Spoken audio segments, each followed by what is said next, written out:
बारामती लोकसभा मतदारसंघाची निवडणूक सध्या सुरू झालेली आहे आणि याच परिस्थितीमध्ये इंदापूरमध्ये मात्र काय घडणार याची सगळीकडे चर्चा आहे. इंदापूरमध्ये भाजप कार्यकर्ते विरुद्ध राष्ट्रवादीची अशी जी चर्चा सुरू आहे किंवा जी चर्चा होती त्या संदर्भात कार्यकर्त्यांची समजूत घालण्यासाठी उद्या देवेंद्र फडणवीस इंदापुरात येत आहेत. भाऊ, आणि त्याचबरोबर आपल्याबरोबर आहेत माजी मंत्री हर्षवर्धन पाटील. उद्याच्या या मेळाव्याचं प्रयोजन काय? आज सकाळी मला फडणवीस साहेबांचा फोन आला की उद्या मी इंदापूरला येतोय 3 वाजता आणि आपल्या सगळ्या भाजपच्या कार्यकर्त्यांना बोलवा, त्यांच्याशी मला चर्चा करायची आणि एक पक्षाचा आपला स्वतंत्रपणे भाजपचा मेळावा घ्या आणि म्हणून उद्या 3 वाजता मेळावा ठेवलेला आहे. साधारणतः लोकसभेच्या निवडणुकीच्या संदर्भामध्ये जी भूमिका आता आमच्या भारतीय जनता पक्षाच्या ह्या तालुक्यातल्या कार्यकर्त्याच्या मनात आहे, जे संभ्रम आहे, जे शंका आहे, जो त्रास झालेला आहे होतोय, त्याच्याबद्दलचा सुतोवाच हा आम्ही वरिष्ठ लेवलला आम्ही केलेला आहे. 2 बैठका आमच्या झाल्या. एक देवेंद्र फडणवीस साहेबांवर बैठक झाली, एक अजितदादा, मी आणि देवेंद्र फडणवीस अशी बैठक झाली.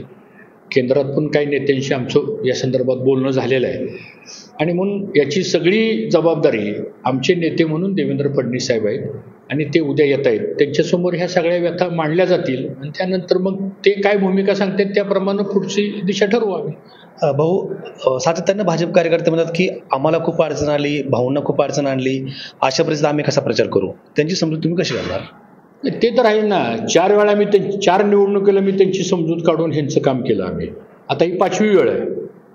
त्यामुळे आता कार्यकर्ते म्हणतात की भाऊ आता तुम्ही किती वेळा आम्हाला सांगणार ह्या गोष्टी करायला? इथं रोज आम्हाला त्रास आहे, इथं रोज आम्हाला आमच्यावर खोट्या केसेस होत आहेत, रोज आमच्यावर अन्याय होतो आणि मी ह्या सगळ्या गोष्टी आम्ही त्यांच्या कानावर घातल्या. मी फडणवीस साहेबांना एवढं म्हणाले की ठीक आहे, आता मीच तुमच्या कार्यकर्त्याशी संवाद करतो, मीच तुमच्या कार्यकर्त्याच्या भावना समजून घेतो आणि मीच भूमिका सांगतो काय करायची ती. ज्या पद्धतीनं त्यांनी सांगितलं की मागच्या सगळ्या घटनांची जबाबदारी मी घेतो, म्हणजे याचा अर्थ असा की विधानसभेच्या संदर्भात काही चर्चा झाली का? नाही, विधानसभा हा विषय फार दूरचा आहे अजून, त्याला अजून 6 महिने आहेत आणि शेवटी राष्ट्रीय स्तरावरचा फार मोठा पक्ष आहे भारतीय जनता पक्ष. आज पक्षाची व्याप्ती वगैरे बघितली. आज आमच्यासमोर एकच उद्दिष्ट आहे की 3ऱ्यांदा मोदी साहेबांना ह्या देशाचं पंतप्रधान करायचे आणि अबकी बार 400 पार हा आकडा पार पाडायचा आहे आपल्याला सहयोगी पक्षासहित.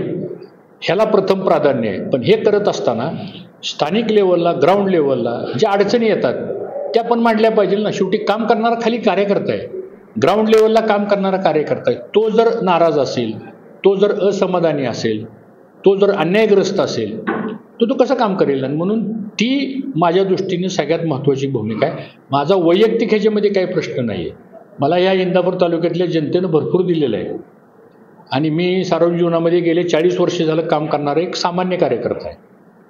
आम्ही काय फार मोठी लोकं नाही, फार मोठ्या पदावर नाही, आम्ही सामान्य माणसं आहे. पण जी माणसं आमच्याबरोबर येतात, काही तत्वाने येतात, काही पार्टीचं धोरण घेतात. आज इथं आम्ही भारतीय जनता पक्षाची ताकद तळागाळापर्यंत रुजवली गेलेली आहे. म्हणजे हे आपल्या सरकारमध्ये यायच्या अगोदर आम्हाला आमच्या नेतृत्वाने सांगितलं होतं की लोकसभा आपल्याला भाजपच्या ह्याच्यावर लढवायची, आपल्याला ती तयारी आम्ही करत होतो सगळी. ती तयारी झाली पण होती. ठीक आहे, आता राजकारणामध्ये काही बदल घडतात, हा बदल झाला, 3रं सरकार पक्ष आपल्या सत्तेमध्ये आला, तर मला असं वाटतं त्याच्यावर फडणवीस साहेब निर्णय घेतील. सातत्यानं भाजपचे कार्यकर्ते म्हणतात की आम्ही युतीचा धर्म पाळतो, परंतु मित्र पक्षांनाही युतीचा धर्म पाळावा. तर हा धर्म पाळत नाहीत, नेमका म्हणजे काय पाळतात? नाही, म्हणजे आत्तापर्यंतचा अनुभव असा आहे की ही निवडणुका होईपर्यंत सगळं मान्य आहे आणि निवडणूक झाली की मग मात्र त्यांनी त्याच्यावर टोलवायचं असं आत्तापर्यंत घडलेलं आहे. म्हणजे 2004ला तेच झालं, 2009ला तेच झालं, 2014ला तेच झालं, 2019ला तेच झालं. पण आत्ताची राजकीय परिस्थिती वेगळी आहे.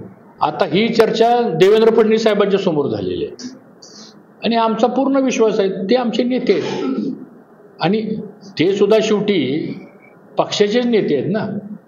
आणि सरकारमध्ये पण आज त्यांचं मोठं वजन आहे आणि एकनाथ शिंदे असतील, अजितदादा असतील, देवेंद्र फडणवीस असतील, हे तिघे मिळून सरकार चालवतात.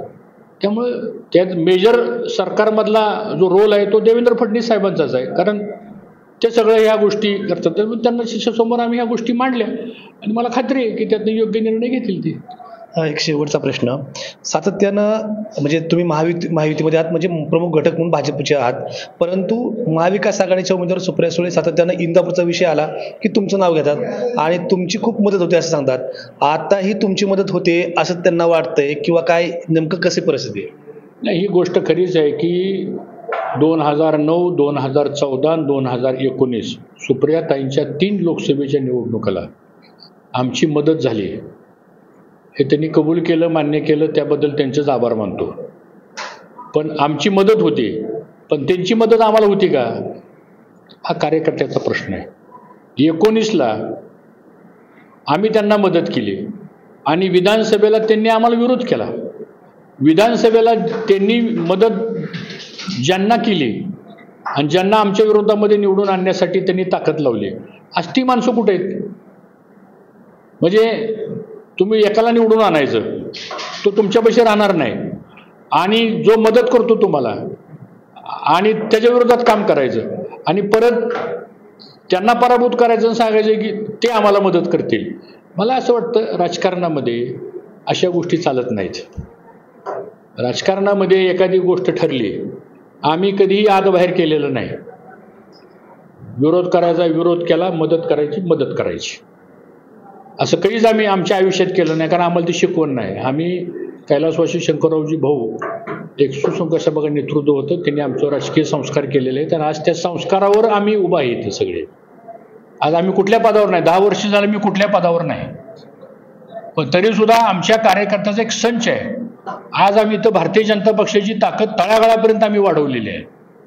या उलट त्यांच्या पक्षात आता 2 भाग झालेले आहेत आता, त्यामुळे विचार तो त्यांनी करायचा आहे. आणि तरी सुद्धा जर आम्ही एवढी मदत करून जर आमच्या कार्यकर्त्यावर जर अन्याय होणार असेल तर ह्याची जबाबदारी कोणी घ्यायची? शेवटी प्रत्येकाला स्वाभिमान आहे. ही तर काय पदासाठीची लढाई नाही आहे, ही लढाई स्वाभिमानाची आहे. आणि ज्यावेळेस आम्ही महायुती म्हणून एखाद्याला सहकार्य करतो, त्यावेळेस भविष्यामध्ये सुद्धा त्यांनी सुद्धा महायुती म्हणून ज्यांनी सहकार्य केले त्याला सहकार्य केलं पाहिजे. असं काय ठरलंय का की प्रत्येक वेळेस महायुतीचा धर्म पाळा, आता पाळा, पुढे पाळा? मग ही पक्ष संघटना आणि एवढी सगळी कार्यकर्ते ही कशासाठी आहेत? हे सगळं आम्ही फडणवीस साहेबांच्या समोर मांडलं. त्यामुळे ते ज्येष्ठ नेते, दूरदृष्टीचं नेतृत्व आहे, ते ठरवतील.